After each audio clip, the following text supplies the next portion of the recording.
వెలుగు పేపర్ని చూద్దాం.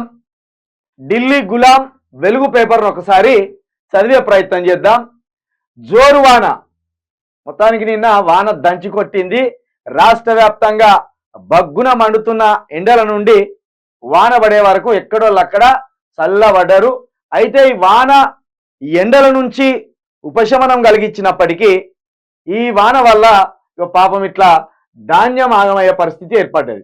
కరీంనగర్ జిల్లా చొప్పదండి మార్కెట్ యార్డ్లో తడిచిన ధాన్యం.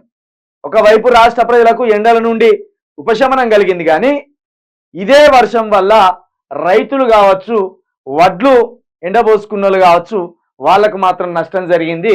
ఇక ఇక్కడ హైదరాబాద్లో ఎక్కడికక్కడ ట్రాఫిక్ జాము. ఇక అమీర్పేటలో రోడ్డుపై నిలిచిన వర్షపు నీళ్లు. సిటీలోని ఐకియా సమీపంలో భారీగా ట్రాఫిక్ జామ్. ఇది హైటెక్ సిటీ దగ్గర.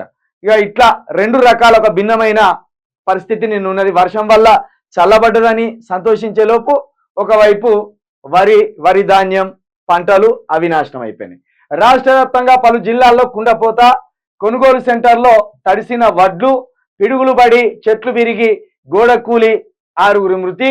హైదరాబాద్లోనూ భారీ వర్షం, ట్రాఫిక్ జామ్లతో జనం అవస్థలు. ఈదురుగాళ్లకు కూలిన చెట్లు, కరెంటు స్తంభాలు.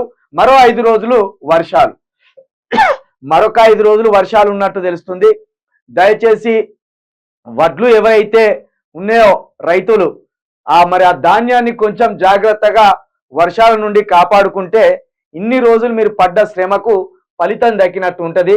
ఆల్రెడీ మరి రైతులు వాతావరణ శాఖ చెప్పే విషయాలను పరిగణలోకి తీసుకుంటారో తీసుకోరో తెలియదు.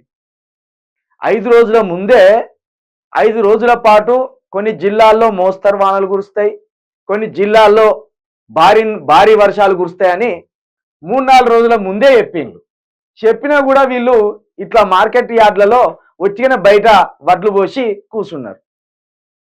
అంటే వాతావరణ శాఖ కూడా చెప్పేది అబద్ధం అనుకుంటానా, లేకపోతే వాడు చదువుకున్న చదువు అంతా వృధా అనుకుంటానా రైతులు?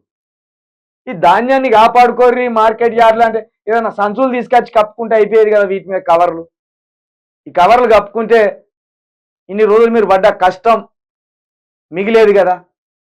వర్షాలు పడతాయని చెప్పినా కూడా వీళ్ళు కనీసం శ్రద్ధ లేకుండా ఇట్లా పోసుకొని కూర్చున్నారు. ఇట్లా వర్షం దంచి కొడితే ఎక్కడిదక్కడ వడ్లు ఆగమైపోయాయి. రైతుల ముఖాలు బాధగా ఉండే.